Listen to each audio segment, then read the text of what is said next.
Hello, and welcome to today's Lunch with Mia, a first-time homebuyer class on homeowners and flood insurance. My name is Kiana Walton, and I am your moderator for today's event. We will just take a quick poll just to see how everyone heard about today's event. If you do not see the poll, you can just put in the chat box how you heard about today's webinar.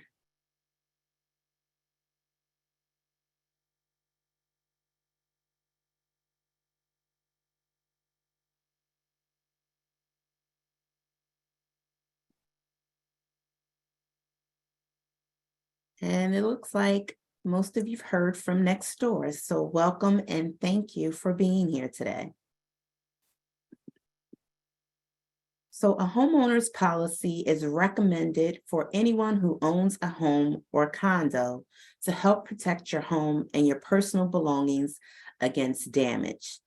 Today, we are going to learn what is homeowners insurance, what is covered and not covered, some additional coverage options, how to shop for homeowners insurance, and the basics of flood insurance. Just a few housekeeping rules before we get started. This event is being recorded. Please leave phones and computers on mute for this event. If you are not presenting, please keep your camera off. If you have questions for today's speaker, please use the chat box and make sure your questions are sent to everyone and not just the speaker or host. And we will save the questions for the end. So I'm going to introduce our speaker for today, Patricia Dorn with the Maryland Insurance Administration. Thanks, Kiana. Hi, everyone. Thanks for being here today. My name is Patty Dorn, and I'm going to be talking to you about understanding the basics of homeowners insurance. If you have questions, afterwards, my email address is patricia.dorn@maryland.gov, and I do encourage you to email me with questions. Next slide, please. So what is the Maryland Insurance Administration? Who are we and why are we the ones talking to you about homeowners insurance today? We're the state agency that regulates the business of insurance in Maryland. And what that means is we are the entity that licenses the insurance companies and the insurance producers to do business in Maryland. And insurance producers, that's what we call, those are your agents and brokers. So that's our terminology, the producers. We examine their business practices to ensure compliance. We're making sure that they follow Maryland laws. We're making sure that they follow any federal laws that they need to follow. We monitor the solvency of the insurance companies that do business in Maryland. We're making sure that they're solvent, that they have the money to pay your claims in the future. We review and approve the policy forms that are issued to you.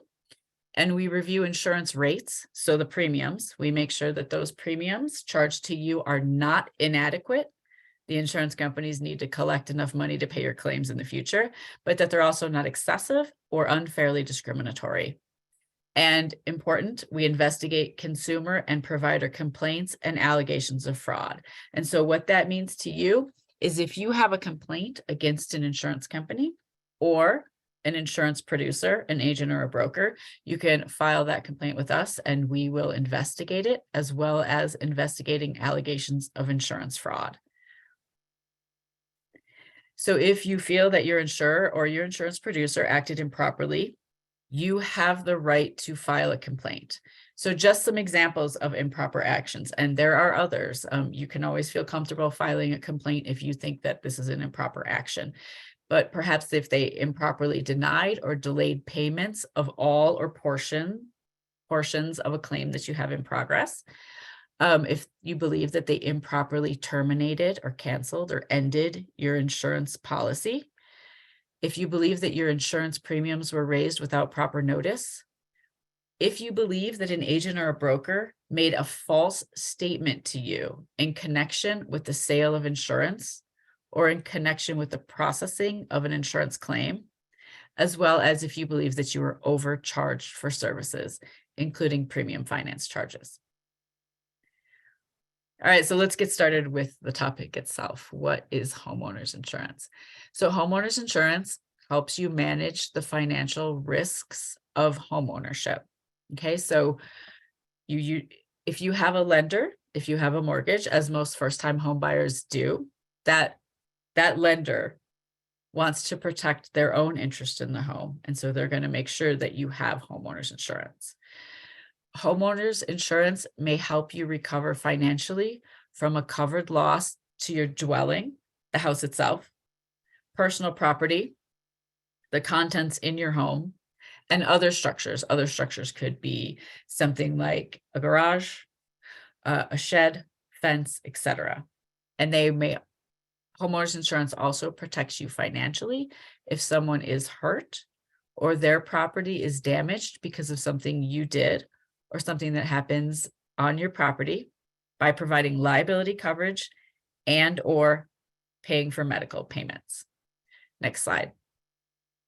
So this slide breaks it up a little bit more. The parts of your homeowner's insurance policy. Dwelling, like I mentioned on the previous slide. This provides protection if a covered peril damages or destroys your home, the dwelling.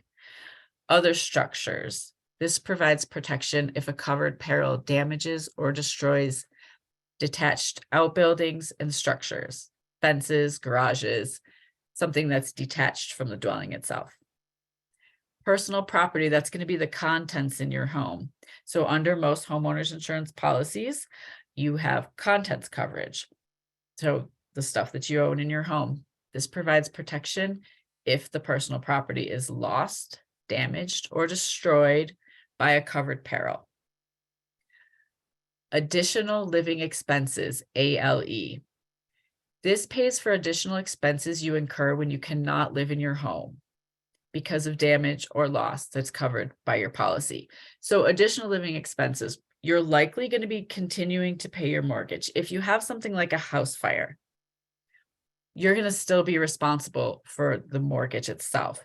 Those additional living expenses that you might incur by having to live somewhere else for 3 months, 6 months, 9 months, that's going to be covered in most cases under your homeowner's insurance policy. So if you have to rent an apartment or rent a house, etc., those are those additional living expenses. You're still responsible for the mortgage itself, but the insurance company is paying for you essentially to stay somewhere else. Liability coverage. This may provide protection if you or a family member are legally responsible for an injury to another person or cause damage to another person's property. That's the liability part. And then medical payments. This is payment up to a specified amount for reasonable and necessary medical expenses incurred by people injured in an accident in your home, regardless of fault. But it does not apply to you or a member of your household. So if they're injured, they're not going to be covered under this part of your homeowner's insurance policy. This is for people that are not you or not a member of your household. This provision will pay covered medical expenses for a minimum of up to 3 years from the date of injury or accident. So any questions, I do encourage you to put them in the chat. And if you're catching me and if it's relevant to what I'm speaking about right now, I'll try to catch your question right away. All right. So when you purchase a homeowner's insurance policy, or when you renew your policy or make changes to your policy, your insurer is going to issue you a document called a declaration page. On the right-hand side, this is a copy of it's just an example of a declaration page. It's a cover page essentially, and it identifies the kinds and amounts of coverage you have and how much it costs. This is just a recommendation to understand what is on that declaration page. It's a little bit small on the screen, I know, but you see the liability limits for the different coverages. For example, it says kind of in the middle where it says section 1A, dwelling, the house itself. In this example on the declaration page, the house itself is insured to $250,000. So the declaration page is your opportunity to check and make sure that you have the coverages that you want, and also to make sure that you understand all of these coverages. And it's your opportunity to review this And if you don't, you call your agent, your broker, or the insurance company itself, and make sure that you understand all the different parts of your homeowner's insurance policy. So it is really important that you review that declaration page when you receive it in the mail. Next slide. So other basic parts of a homeowner's insurance policy. In most cases, you're going to get coverage for trees, shrubs, and plants. This part of your policy provides limited protection. We say limited protection because there'll be a dollar limit, right? Be that 500, be it 1,000. It's limited. It's a dollar limit against damage to greenery on your property. The coverage on trees, shrubs, and plants is provided only against certain perils and may have a dollar limit as well. For example, damage to greenery caused by a windstorm or ice is not usually covered, even if you buy an open peril policy. So I'm going to step back here because I don't think that there is a slide in this presentation about perils, but we're going to just take a minute to understand that language. So with regards to the terminology perils, it's important to understand that a homeowner's insurance policy isn't a maintenance policy. So for example, if your roof is 40 years old and it's just outlived its life and your roof needs to be replaced because it's a 40-year-old roof and it needs to be replaced, it's not going to be covered under your homeowner's insurance policy. Your homeowner's insurance policy protects you from loss from covered perils. And an example of perils would be fire, windstorm damage, theft. Those are some simple examples of perils. In most cases, there will be many, many more listed. But essentially, your insurance policy, your homeowner's insurance policy, protects you from damage due to covered perils. So not just due to wear and tear, not just due to something aging, for example. The maintenance would, in most cases, be your responsibility. If you have damage from a fire, a windstorm, theft, etc., that is generally covered under your homeowner's insurance policy. Now, within homeowners insurance policies, some of the policies will actually list all the perils. So there'll be 20 plus different perils that they'll list. It'll say fire, windstorm, theft, vandalism, hail, etc. Some policies might be open peril. And so in that case, they're saying, all right, we're covering it for any peril except, and then they will list the exceptions. And then some policies may actually be a combination of the two. So I think that's important terminology to understand peril. Your homeowner's insurance policy protects you from loss due to covered perils. Next slide. Debris removal. So this part of your policy generally pays to remove debris of damaged property following a covered loss. The policy may also pay to remove fallen trees that cause damage to your covered property. So it's important to remember that even if the loss, damage, or injury is covered, your policy will pay only up to the policy limits that you purchased. So that's important to understand. And again, a lot of that information you're going to see on your declaration page. Those are going to be the limits of your coverage. Next slide. Know the difference between ACV and RCV. All right. Two kinds of policies: actual cash value policy, replacement cost value policy. Okay. ACV and RCV. It's important to ask your agent, broker that you're working with, is this an ACV or an RCV policy? With an ACV policy, that is the cost to replace the damaged property with like, kind, or quality minus depreciation for age and use. So some examples. For example, that 40-year-old roof that we were just talking about. A hailstorm comes in, destroys the roof. Actual cash value policy, they might say, okay, well, that roof had essentially lived 80% of its life. And so we're going to give you 20%, what we consider the remainder of the life of that roof. That can be a problem. Another example would be for your contents. For example, like my office chair, at the beginning of the pandemic, I think I paid about $200 for this office chair. I've been sitting in it for 3 years. If I had a house fire and I had an ACV policy, then the insurance company is going to depreciate this chair that I'm sitting in. They're going to say, all right, well, you've been using it for 3 years. You paid $200 for it. Here's $150, just as an example. That's an ACV policy. A replacement cost value policy is, number one, it's going to replace that roof after the hailstorm.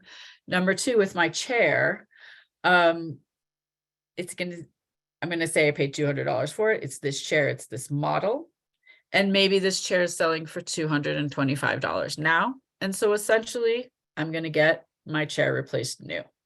So that's the difference between actual cash value, replacement cost value. We're not here to tell you which one to choose, but certainly most people do want their items replaced. So just be aware of what you're purchasing. Is an ACV policy going to be less expensive than an RCV policy? Almost certainly, quite possibly, but you get what you pay for. It's important to remember that you might not receive the full replacement costs until you actually repair or replace the damaged property. So once you have a claim, you're not going to get the entire amount for the chair essentially until you actually replace it. So that's just an FYI, but it's something that you'll learn more about if you have a claim that's in progress, and you can also reach out to us with any questions. Next slide. So coverage for certain types of personal property may be capped at lower limits. So personal property being the items in your home. A really good example for that is going to be jewelry. But if you keep things that are particularly susceptible to loss, cash, securities, jewelry, furs, manuscripts, stamp collections, if you have a valuable painting that you splurged on, etc., you might need to increase the included limits. Okay, so you're going to have a cap, for example, on jewelry. So maybe $1,500 is all that's covered in your policy, and maybe you have accumulated a collection of jewelry worth $5,000 or $6,000. Talk to your agent or your broker about what you have and what you want to insure to make sure that it is covered under the personal property part of your homeowner's insurance policy, provided that you want to insure it. Ultimately, it's up to you if you splurged on a valuable painting and it wouldn't be covered under the personal property part of your homeowner's insurance policy. If you want it covered, talk to the agent or the broker, and it can be listed separately on the policy and insured that way. It is going to cost you a little bit of money. Obviously, it's going to add a little bit to that premium, but make sure with collectibles, valuables, make sure that you have the coverage that you need, and that might entail a conversation with your agent or your broker about what you have. And just make sure that you're making the decision to get the coverage that you need and that you want. Next slide. Additional coverages, water and sewer backup coverage. Your agent or your broker is going to ask you if you want to add water and sewer backup coverage to your policy, and you might not know what that means. So water that backs up through sewers or drains, when this backup is not due to your negligence, it's typically not covered under a standard homeowner's insurance policy, but you can add it on. You can purchase water and sewer backup coverage. This is the coverage that protects your home when water overflows a sump pump or sewage enters your home through pipes designed to carry it away. Because that can be a mess. It can destroy your belongings in your basement, etc., wherever it happens to be backing up into, which is generally your basement. So you might want to consider adding water and sewer backup coverage to your policy. Next slide.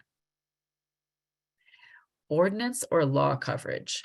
Especially if you're purchasing an older home, be familiar with local building codes. You might be in a situation where the electric isn't up to code. Plumbing situations are not up to code. However, the code changed after the house was built or after those situations were installed. and it's essentially grandfathered in. No one's kind of forcing you to bring it up to code. But if you were to have something like a house fire and you had to pull permits, then you might have to bring the house up to code. And so the idea of property and casualty insurance, homeowners insurance, is that it puts you back to how you were, right? So your homeowners insurance is not supposed to put you in a better situation, because obviously that opens the door to insurance fraud.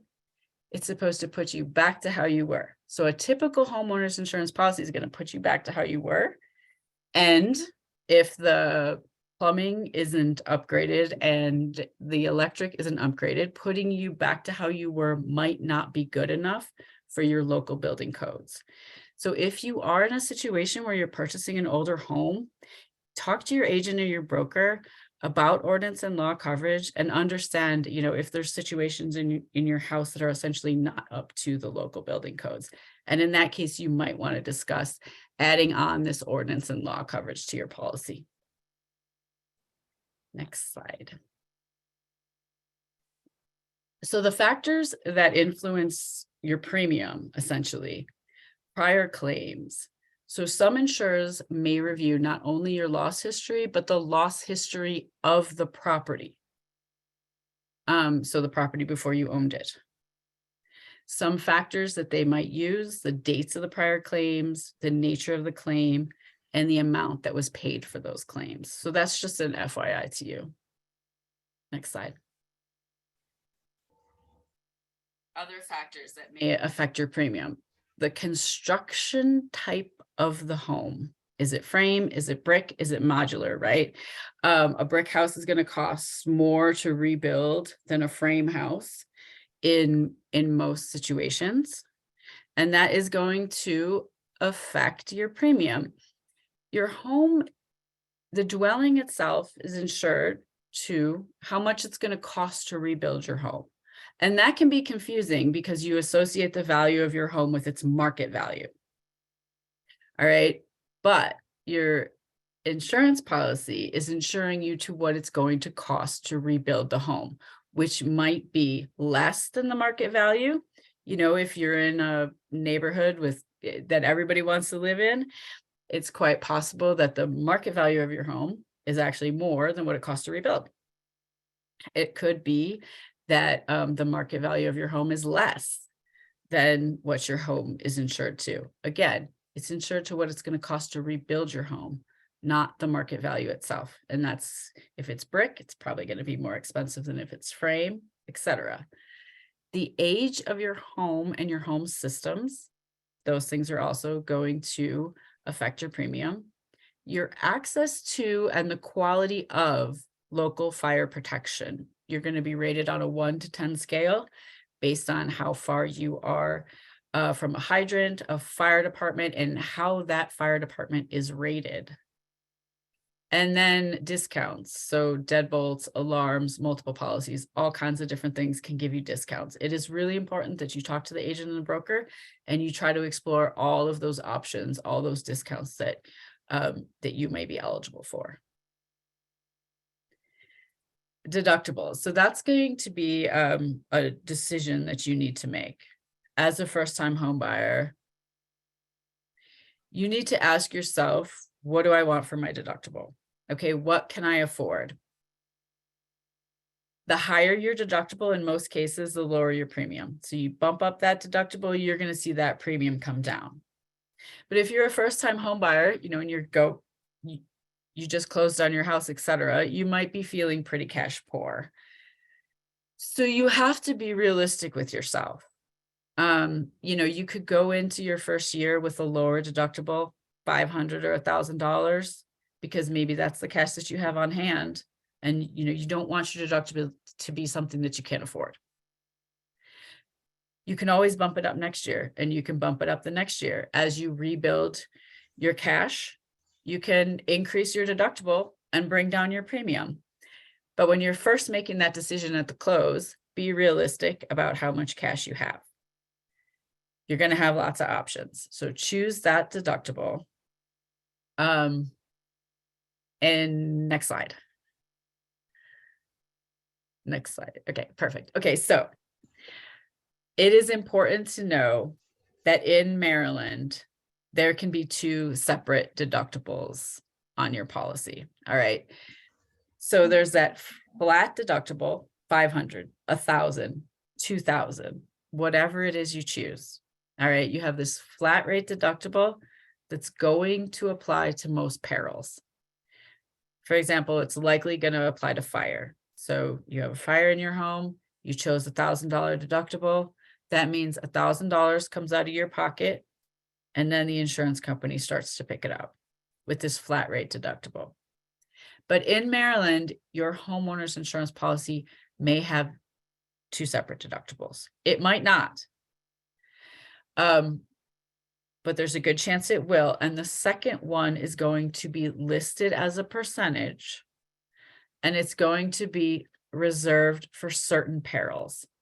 Now, technically, those perils can be whatever the insurance company decides they are, but in most cases in Maryland, it'll be for windstorm.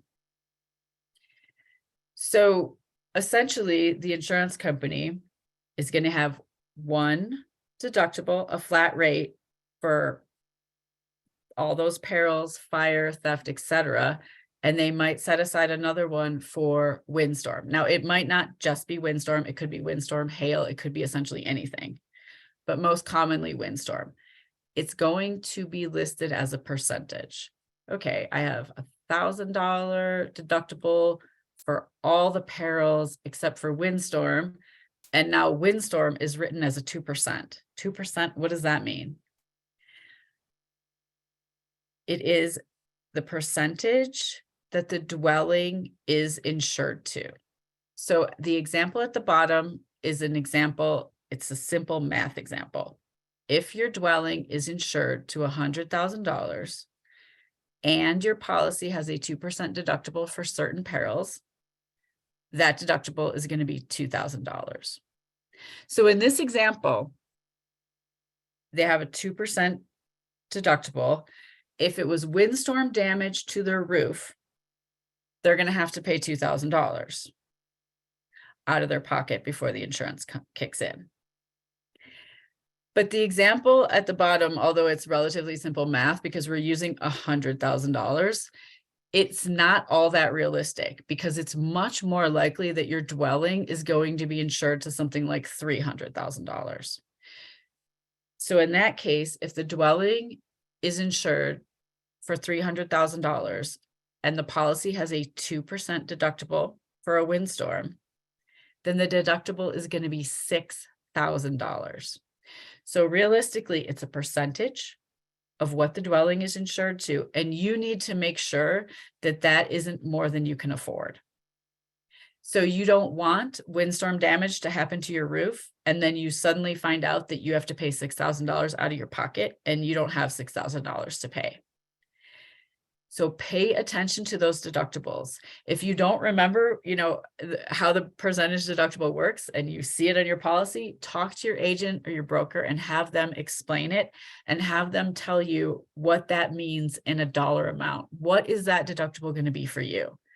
If that deductible is not going to work for you because you know realistically that it's going to be a couple more years before you build up your savings to $6,000, then keep shopping and find a policy that works for you.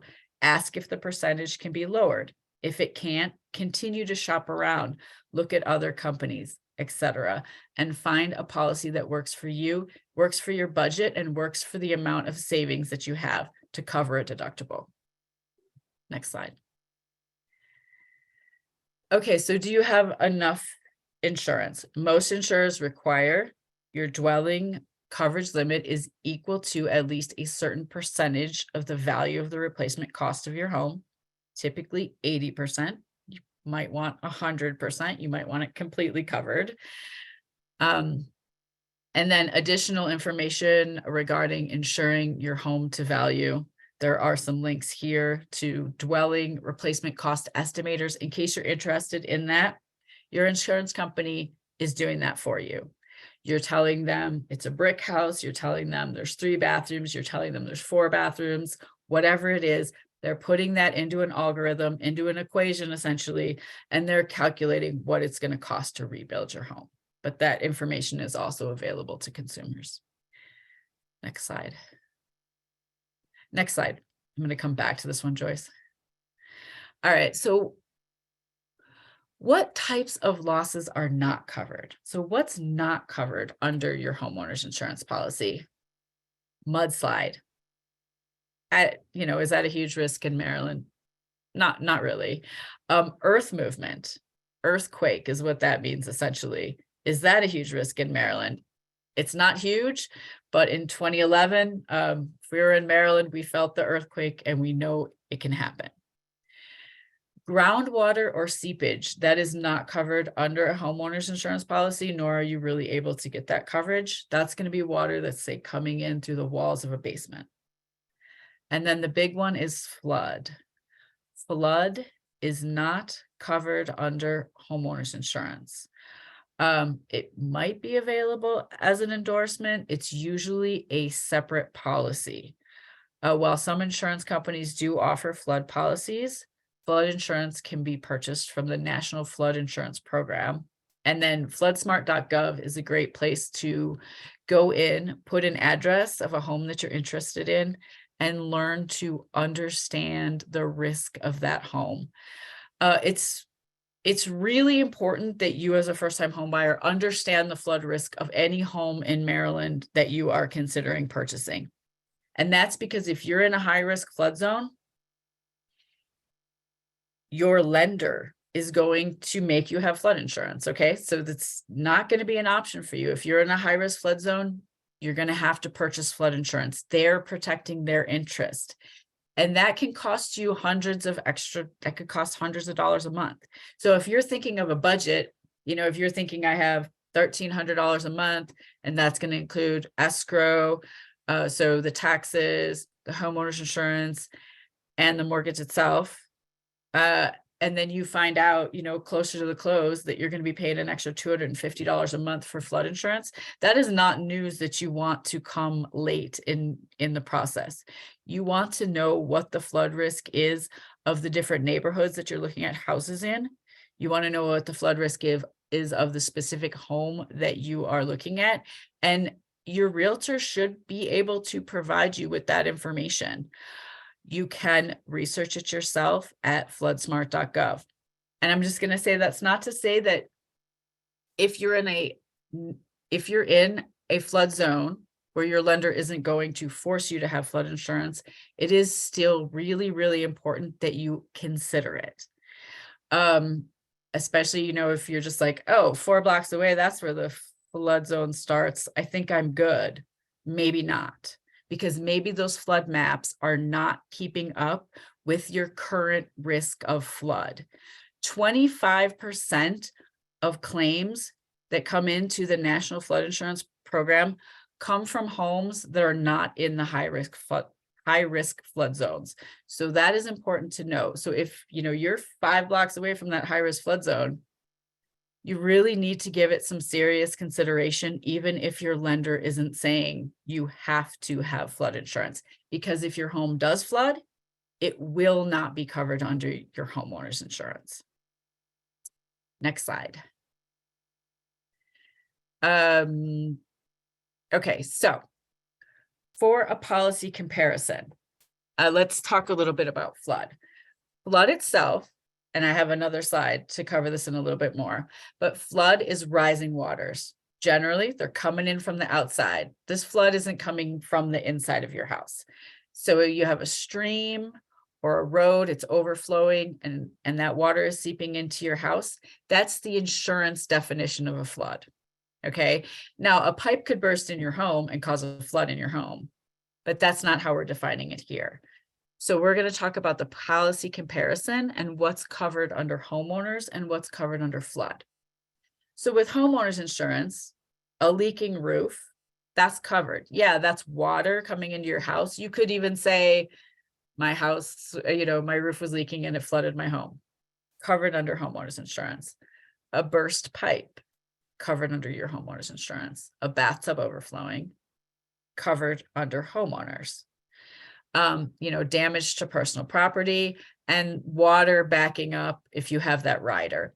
So while those things are causing a flood in your home, that's covered under your homeowner's insurance because it's not our definition of a flood. A flood here is overflowing inland or tidal waters, mudslide damage.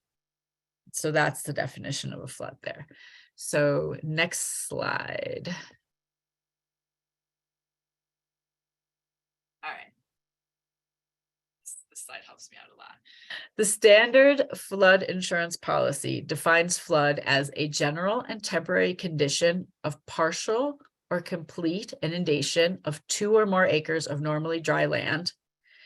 So this is from overflow of inland or tidal waters, unusual or rapid accumulation or runoff of surface waters from any source, like your road, mud flow, or collapse or subsidence of land along the shore of a lake or similar body of water as a result of erosion. So I think that this helps you understand how insurance is defining flood. Burst pipe in your house might be flooding your house, but it isn't our insurance definition of flood. So again, I just want to step back and say that this is really important. Make sure that you're talking to all over Maryland in all the counties that are high-risk flood zones. Make sure that you're having a conversation with your realtor about flood insurance. And if you're not working with someone who's able to help you with that, make sure that you're capable of doing that research on your own, because this is information that you want to have before you make a decision. You don't want to get in a situation where you're paying hundreds of dollars more a month than your budget can afford because of flood insurance. Next slide. All right, so your chances of being flooded are much greater than some of the other risks you face daily. These are some flood facts. During a 30-year mortgage, you're 27 times more likely to experience a flood than have a fire. I think that that's a little bit of a mind-blowing statistic, because when it comes to homeowner risk, fire is what people think about, right? And even I'm guilty. I use fire as an example, etc. And here you're 27 times more likely to experience a flood than a fire in a 30 years that you own a home. Just 1 inch of water can cause $20,000 or more in damage to your property. And no home is safe from the devastation of flood. 25% of flood losses occur to homes outside of the Category 1 high-risk flood zone. So important. Again, I just want to say, even if your home doesn't fall in this Category 1 high-risk flood zone, think carefully about whether or not you want to have flood insurance, because you may very well want to protect your home. Because if it does happen, it will not be covered under homeowners insurance. Next slide. So within the National Flood Insurance Program, structural coverage covers damage to walls, floors, insulation, structure, the structure itself, and the things in your home that make it run. So furnaces would be covered, those things that make your home essentially operate. There's up to $250,000 of structural coverage available from the National Flood Insurance Program for residential buildings. Your lender, if they require you to have flood insurance, is only going to require you to have structural coverage, okay? So they're only interested in protecting their own asset, which is your house. The contents in your home, that doesn't belong to your lender. You decide on your own if you want contents coverage. Within the flood insurance program, structural coverage and contents coverage are separate parts. So do you want contents coverage? That's coverage for your personal property. And you can get that up to $100,000. Next slide. With regards to basements, basements are any area of a building with a floor that is below ground level on all sides. Certain basement items are covered and certain basement items are not. So unimproved structural parts are covered: drywall, foundation, utilities, essential equipment, sump pumps, water tanks, furnaces, air conditioners, and cleaning up. Those things are covered. Not covered: basement improvements. If you made a guest room in the basement, finish the walls, finish the floor, finish the ceiling, that's not going to be covered under flood insurance and under the National Flood Insurance Program. And personal belongings that you keep in a basement, those are also generally not covered. Okay, so even with contents coverage, it's not going to cover those contents that you're storing in the basement. So these are things to know. Again, it's important. In Maryland, the risk of flood is in every county. Make sure that you understand what your risk is. Next slide. So reduce your risk. Decide how to prepare and protect your home from flooding based on your home's flood risk, and create a plan to mitigate the risk to your property. You can find more information at ready.gov/make-a-plan. And if you want access to these slides, you can also send us an email and we can send the slides. So maintain proper water runoff and drainage, improve lot grading, reduce impervious surfaces around your home, install a sump pump, prevent sewer backups, elevate utilities and service equipment, anchor outdoor fuel tanks. These are all things to consider. Next slide. Again, some tips: make sure your dwelling policy limits are at least 80% of the replacement cost. Okay, 80% leaves you with 20%. You might not want that. You might want 100%. Know the difference between ACV and RCV. Ask if you should list and separately insure valuable items on a personal property schedule. Ask about additional coverages such as water and sewer backup and ordinance and law coverage. Choose the best deductible for you. Okay, remember, whatever that decision that you make is today, you can change it. You can change it next year. You can change it the following year. You can, bump your deductible up, bring that premium down, when you're comfortable, when you have that money set aside. Look for language in your policy about vacant or unoccupied property. So if you're somebody who's going to be going away to Florida for 90 days in the winter, make sure that your policy is going to cover you while you're going to be gone. If you're going to be leaving on extended trips, talk to the agent or broker and make sure that you have the right policy for that situation. Read your policy for clauses such as an anti-concurrent causation clause. Damages incurred by a combination of covered and non-covered perils are typically not covered. Talk to your agent about that. If you see anti-concurrent causation, talk to them and have them help you understand what that means and make sure that you're, again, purchasing a policy that makes sense for you. Next slide. Create an inventory. So this is super important. You're going to get a lot of with most homeowners insurance policies, you're going to get a lot of coverage for your personal property. A lot of times it's 80% of what the home is insured to. So if it is insured to $300,000, they're giving you $240,000 worth of contents coverage. But if you have a house fire, something like that, they're not just going to cut you a check for $240,000 and send you on your way. They're going to make you justify all the things that you owned in your home. We have checklists available. There is an app available to help you with this.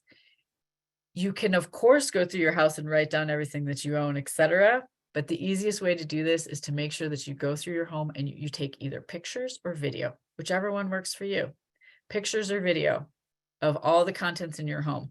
Open those closet doors, get everything in your closet. You store things under your bed, take the lid off that storage container and snap a picture, because you're going to forget those things. You're insuring it all, right? You're paying for contents coverage. So if something were to happen, you may as well get all of your belongings replaced. So it's important that you take the pictures, you take the video. If it is valuable items, etc., you can take a picture of those receipts, or you can save those receipts, somewhere safe. But just make sure that you have some kind of inventory of the belongings that you have in your home so you can get them replaced if you have a covered peril, if you have a claim. Safeguard those records. Keep handy your insurance producer's name, telephone number, and policy number. That's easy for a lot of us because it comes in our email now and we can just grab it on our phone. If it doesn't, program that information into your phone. And then last, know how to shut off the gas, electricity, and water, and be prepared to board up vulnerable places around your home. Comparison shopping is key. So the Maryland Insurance Administration, we publish a rate guide, homeowners and renters insurance. This has about 50 companies in it, and it has their rates. You can work with a broker who has access to multiple companies.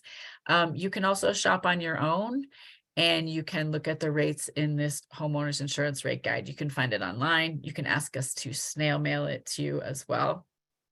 Some tips: make sure that you provide the same information. So you're shopping, you're getting, say, 3-4 quotes, whatever it is. Don't change that deductible. If you say, all right, $2,000 deductible here, keep it that way, apples to apples comparison, or you will not be able to compare the policies.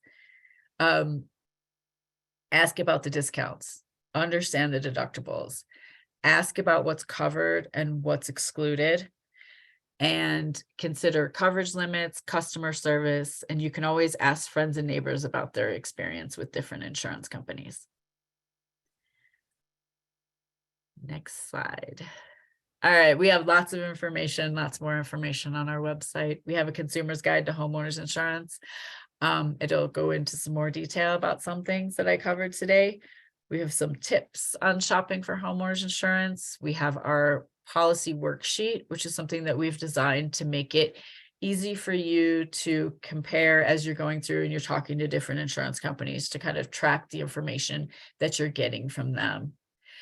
Understanding your homeowner's insurance declaration page, that goes into a little bit more detail. I talked to you about the declaration page and about understanding those policy limits. And that goes into more detail and help you understand that a little bit better. We have that comparison guide to rates. We publish that every 6 months, so it's always pretty fresh. The rates are updated every 6 months. And so I do recommend at least looking at that. You're going to see that you have a lot of options with regards to homeowners insurance companies in Maryland. And then we have an insurance preparedness guide for natural disasters, which goes into more detail about flood insurance. So that is our contact information at the Maryland Insurance Administration, the National Flood Insurance Program, and the Maryland Home Improvement Commission. Somebody's asking if they can get a copy of the PowerPoint. Shoot me an email at patricia.dorn@maryland.gov, and I will send you a copy of this PowerPoint today. All right, next slide. I think next slide just says questions.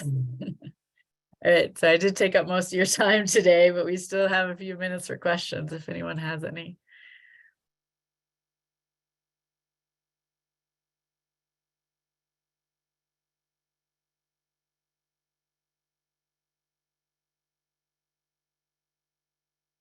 And I don't see any questions in the chat.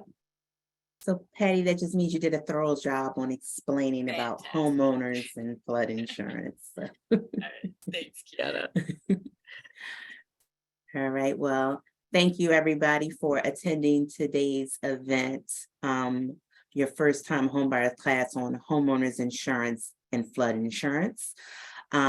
Since there are no questions, Joyce just put in the chat our survey to help us better understand and evaluate the quality and content of our event. So that would be helpful, please, if you could fill out the survey for us. This recording will be available on our website as sometime next week. And if you would like the slides, again, please shoot Patty an email.